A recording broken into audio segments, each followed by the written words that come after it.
Yo, welcome back. Today we are looking at this spaghetti mess of wires here. This is the ESP32 expansion board for the PortaPack H4M.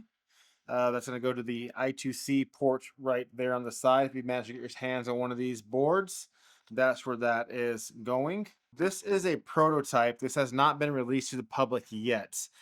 This was sent to me by a few of the devs over at the Discord. This board is in the very developmental stages, and again, it is not released to the public yet. I will probably reiterate that a few times because I know somebody's going to skip ahead and miss that, but I just want to let you know that this board is not available to the public yet. I believe that when they are going to be made available, they will be shipping from open source sdrlabs.com. So stay tuned on their Discord, their website, and my Discord, as well as the PortaPack Discord for future updates. And of course, once I find out more of when they're going to be released, I will announce it either in a short or on this channel. But getting into it, what is this? Well, if you got your hands on a H4M, you realize that there is a I2C area right here on the side. Now that is kind of like a GPIO variant, if you will. It's got a lot of the same features, just a little smaller. But this board utilizes that, and again, it is ESP32, so that's going to allow us to have over-the-air updates with the Wi-Fi chip on there, as well as some Bluetooth capabilities.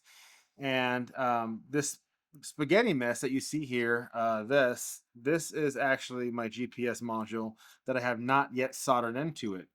This is a little GPS module that I get from AliExpress. They run like 99 cents to $3 at times. What we're going to do today, though, is I'm going to show you what has been written for the PortaPack H4M and this little guy. So we're going to plug in this little board right here. What you're seeing here are my little kind of leads going to my GPS module. So we have the ground, we have the 3.3 volt RX, and then we have the TX. Now TX is on pin number 4 for this module. I don't know if that will be for final revision or not, but for how it's been programmed, this is how we're going to use it. So if we go to debug, we're going to go down to debug. We're going to go all the way down over here to extension modules. And we see connect a compatible module. And it says found I2C devices. And we are seeing that devices. Now I am inside right now. So my GPS has not acquired a signal yet. So we know that it will acquire a signal when that little blinking light starts blinking on the module itself. And then we can see here that we have my lat and long, which I will blur out. After that, we can go ahead and go out of here. Now, as of right now, there are only 2 or 3, I believe. And we're going to go down here to receive. Now, one of the first apps that we can look at is going to be SatTrack. Now, SatTrack is going to allow us to track certain satellites. So like the NOAA 15, the NOAA 10, the GOES 14, and so on and so forth, the ISS. Now, once we set our GPS there, we should be able to see those coordinates. I have not got this work yet. This is still very beta, but that's what that does. The second one is DigiRain. Now, DigiRain is just going to be there.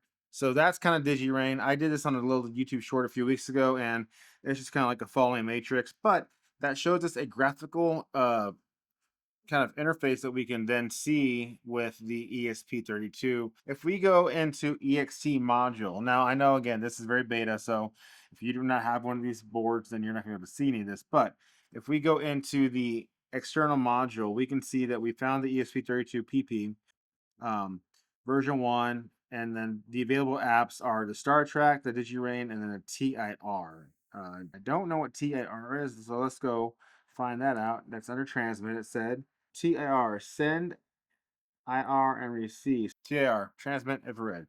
So that means that we can then put a little infrared module on this somewhere, and then we can use kind of like the infrared remotes. So that's going to be what that is going to be able to do. The documentation on this is still very minimal.